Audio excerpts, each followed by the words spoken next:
Now, I know deeper layers get squished. They turn to glacial fern, okay? So really 44, like the Bible says, 4,400 years, that's plenty of time to account for the ice. So I went and met Bob, talked to him. There's his phone number if you don't believe me.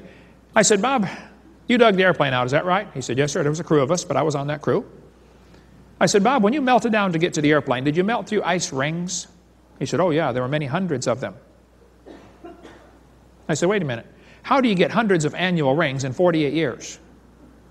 Looks to me like there should be 48 of them. He said, oh, no, there were hundreds. See, those aren't annual rings, folks. Those rings represent, they don't represent summer, winter, summer, winter. It represents warm, cold, warm, cold, warm, cold. You can get 5 of those in one day around here, can't you? Yeah. But here's a guy from Scientific American still calling them annual rings. Now, either he's ignorant or he's a liar. I hope he's just ignorant, because ignorance can be fixed. Stupid is forever. By the way, that's the difference. Here's a guy from Alaska wrote me a letter, said, Brother Hovind, I work with the Eskimos up here. He said, I got 15 layers of snow on my car in 8 hours. Not 15 inches, 15 distinct layers of snow. Eskimos have over 40 words for snow. What else is there to talk about? Yeah. The kids are taught in school that each of the layers of the earth is a different age. This is pure baloney. Those layers all formed in the flood in the days of Noah. All over the world, petrified trees are found standing up, connecting those layers. There's a bunch of pictures on our website, drdino.com. Go there and check out the article about petrified polystrata fossils. It does not take long for things to petrify. Things can petrify quickly. Mount St. Helens blew trees into Spirit Lake. Many are already beginning to petrify in 20 years. Here's a piece of petrified firewood. Here's a petrified dog found inside a tree when they cut it down for firewood in Georgia. They said, wait a minute, don't cut that tree up. There's a dog inside. Petrified, turned to stone. Here's a petrified fish giving birth. Doesn't take millions of years to give birth. Petrified cowboy boot with the cowboy's legs still in it. Articles on the table down here called the Limestone Cowboy. We cover lots more on rapid petrification on video number 6. The Mississippi River, I did a debate the other night in Mississippi, so they call it Mississippi. The Mississippi River is depositing sediments at the rate of 80,000 tons every hour. 80,000 tons of mud per hour go down the Mississippi and dump off in New Orleans. That delta is growing larger and larger and larger. Well, they've studied the delta pretty carefully. They say it probably took about 30,000 years to put all that mud out there. Okay, well then I have a question. If the earth is millions of years old, why isn't the whole Gulf of Mexico full of mud by now? They're going to say, hey, it's 30,000, the Bible says 6,000, that proves the Bible's wrong, ha ha ha. Oh, no it doesn't. I got a theory about that delta. Here's my theory. I believe about 6,000 years ago, God made everything. 4,400 years ago, there was a flood. As the flood water was running off, about half of that mud washed out in 20 minutes. So it looks like it took 30,000 years. They forgot the flood. A friend of mine from Louisiana said, Brother Hovind, I was working in the oil field before I pastored a church, and he said, I used to go out in the Gulf of Mexico and drill holes looking for oil. He said, we drilled through 14,000 feet of mud and hit trees 60 feet tall. The flood runoff formed most of the erosion out in the Gulf of Mexico. Here's a picture of the oldest tree in the world. The oldest tree in the world is a bristlecone pine. It's 4,300 years old, according to this textbook. Earth's oldest organism. Now, some people say, oh, no, we counted one and it's 4,600 years old. Well, trees do not always produce 1 ring a year. It's very common for them to produce 2 rings a year. Okay, so tree ring dating is not an exact science. We cover that later on in seminar on the college class 101. Go into much more detail on that. But 4,300 years old, oldest living tree. That's interesting. If the earth is millions of years old, why don't we have an older tree someplace? Why is the oldest tree 4,300 years old? Well, I have a theory about that. Here's my theory. I believe about 6,000 years ago, God made everything. 4,400 years ago, there was a flood. Destroyed everything. So the oldest tree ought to be around 4,400 years old. Unless, of course, one floated for a few years, for a few months in the flood and rerouted. That's possible, I suppose. So I don't have a problem with the oldest tree, folks. It fits the Bible theory perfectly. This is a picture of a coral reef. You know, the largest reef in the world is in Australia. called the Great Barrier Reef. I had a call from a church in Brisbane. They said, would you like to come preach over here? I said, I need to pray about this. He said, yes. I got to go take my family to Australia. I got to go scuba diving with my daughter at the Great Barrier Reef. It was incredible. During World War II, some of the reef was destroyed by ships and anchors and bombs and stuff like that. So the environmentalist wackos went out there to see how fast it grows back. They watched it grow for 20 years. It was a government project. Based on a 20-year study of the Great Barrier Reef, they said it's less than 4,200 years old. That's interesting. But I have a question. If the Earth is millions of years old, why don't we have a bigger reef someplace? Why is the biggest reef less than 4,200 years old?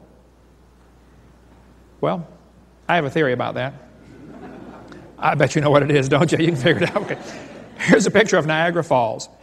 I was just up there last week, actually, at Niagara Falls. The textbook says, boys and girls, the rocky ledge above Niagara Falls has been eroding for 9,900 years. How do they know that? Well, the water goes over the edge and it breaks off the rocks, and the waterfall is moving backwards. All waterfalls do this, okay? It's eroding backwards. Actually, the museum guide tells us it's eroding backwards 4.7 feet a year. It was until they diverted most of the water for hydroelectric power. Now they can actually shut off the falls if they want, change the water to a new channel. But up until about the 1930s, 4.7 feet a year. Charles Lyell went there in 1841 and said, boy, Niagara Falls is way back there. It obviously used to be up here. Niagara Falls is moving back down that gully. Pretty obvious to anybody.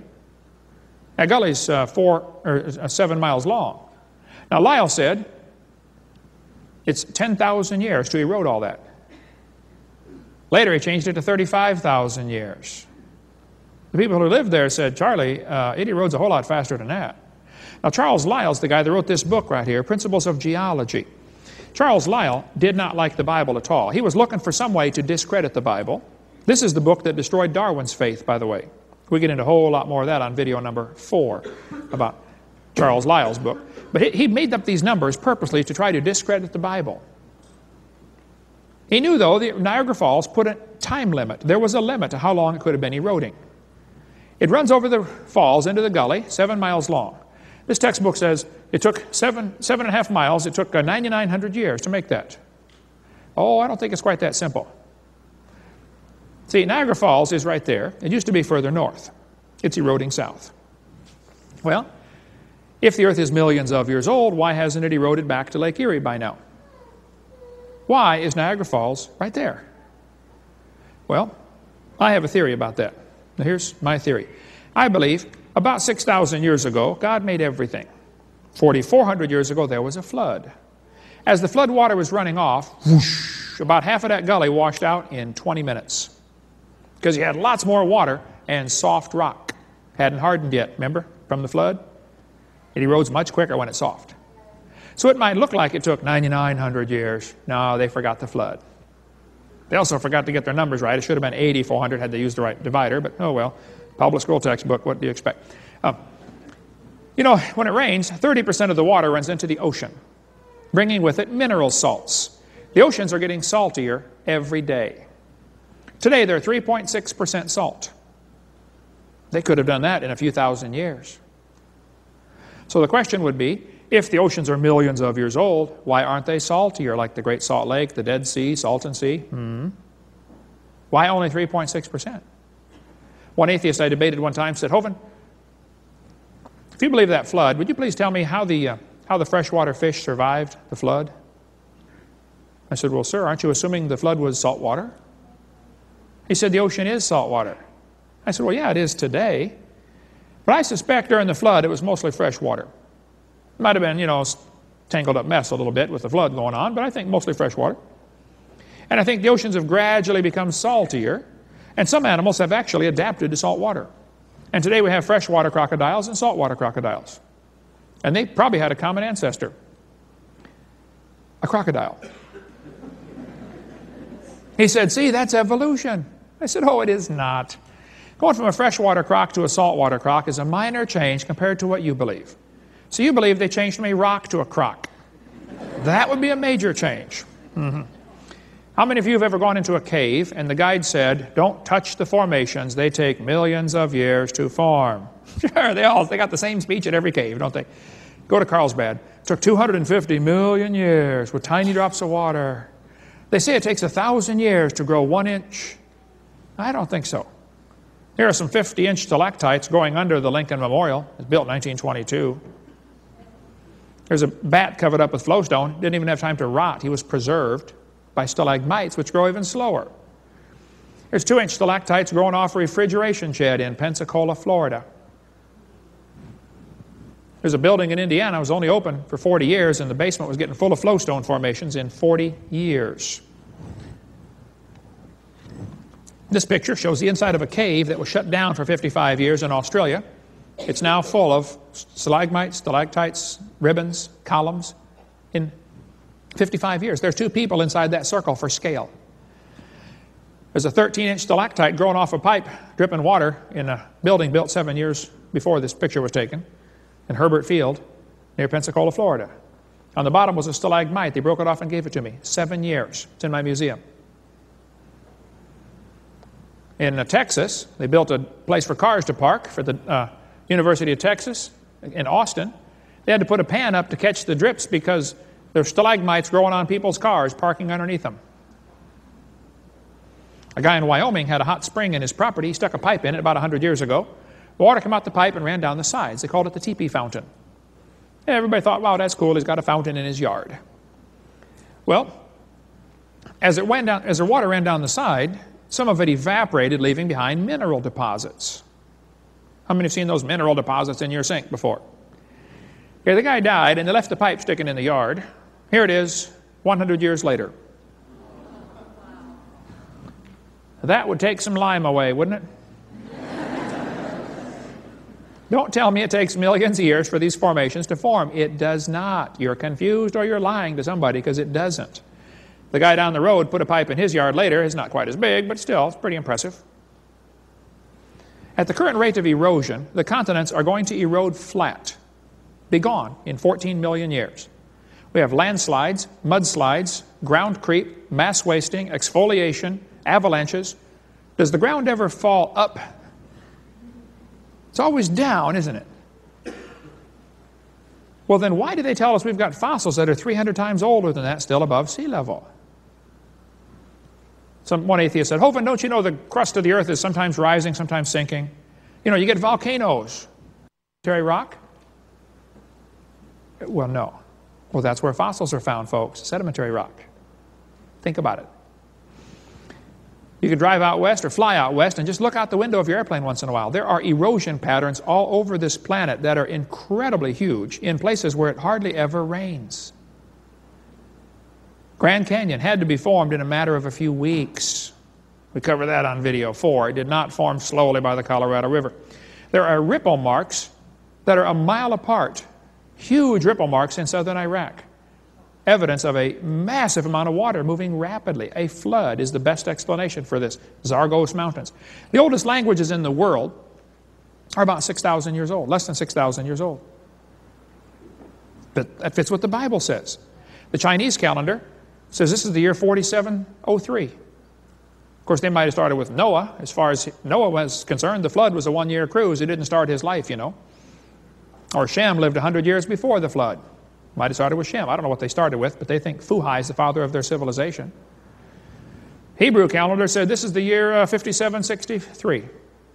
Question: why are there no historical reliable records back more than 5,000 or 6,000 years old?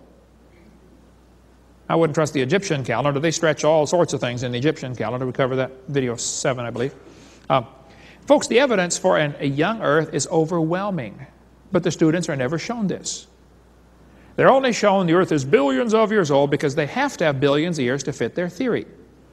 And I think there's a long, interesting reason why they're only shown one view.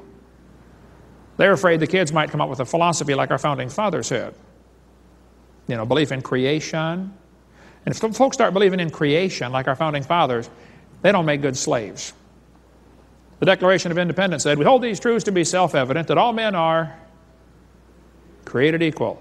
They're endowed by their Creator with certain rights. If you get a bunch of